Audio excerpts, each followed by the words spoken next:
Halo teman-teman, Assalamualaikum warahmatullahi wabarakatuh. Saya Yuswainta Mestari.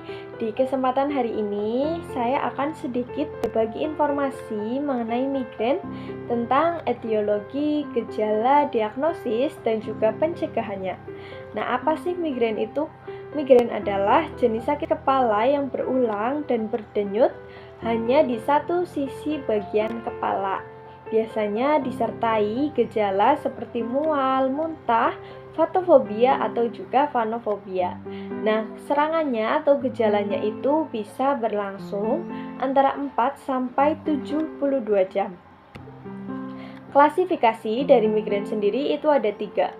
Migrain tanpa aura, yaitu jenis migrain yang paling umum. Nah, migrain tanpa aura itu jenis migrain yang tidak disertai gejala neurologis pendahulu. Nah, yang kedua ada migrain dengan aura. Migrain dengan aura itu migrain yang disertai dengan gejala neurologis seperti gangguan penglihatan atau sensorik sebelum terjadi sakit kepala. Yang ketiga ada migrain kronik. Migrain kronik itu terjadi antara 15 hari per bulan selama lebih dari 3 bulan. Etiologi, penyebab, dan faktor resiko.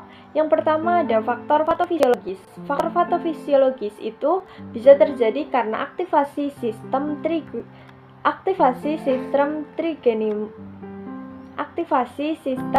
trigeminovaskuler.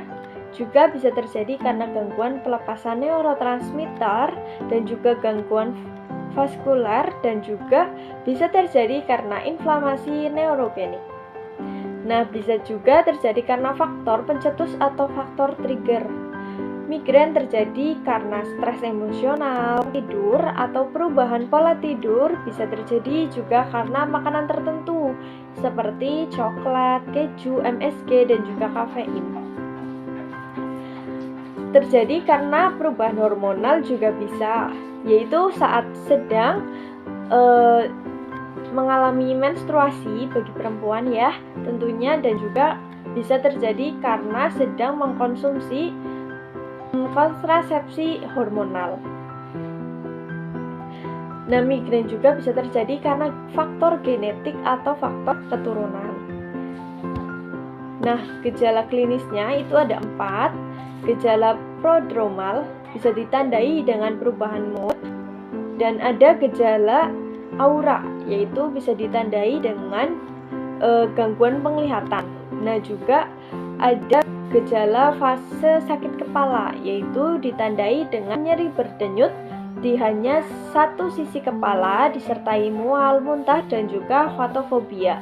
Dan yang terakhir itu gejala prodromal, yaitu ditandai dengan kelelahan atau kesulitan berkonsentrasi. Nah, contoh kasus dari migrain sendiri itu ada seorang pasien yang bernama Nyonya Sinta berusia 24 tahun dengan keluhan sakit kepala sebelah kanan yang berdenyut sejak 6 jam yang lalu, disertai mual, muntah, dan sensitif terhadap cahaya. Pernah mengalami serangan serupa sebulan yang lalu saat sedang mengalami stres kuliah. Dari hasil pemeriksaan, tekanan darahnya menunjukkan normal dan tidak ada menunjukkan kelainan neurologis. Diagnosis migrain itu bisa terjadi.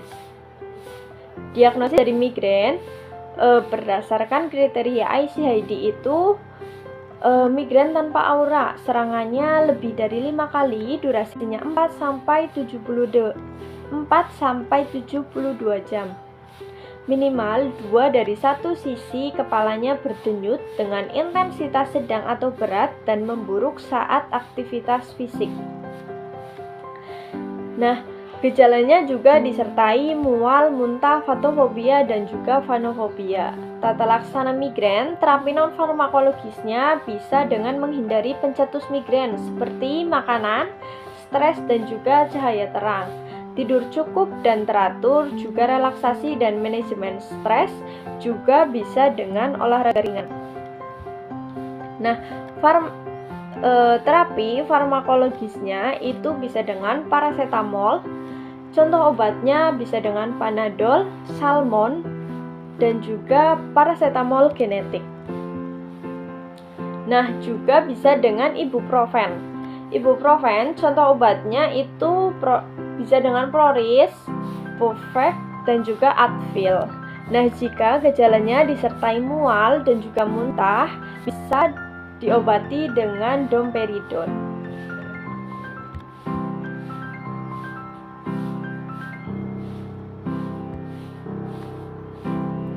Nah, jadi kesimpulannya, migrain merupakan sakit kepala yang kompleks dan juga berulang.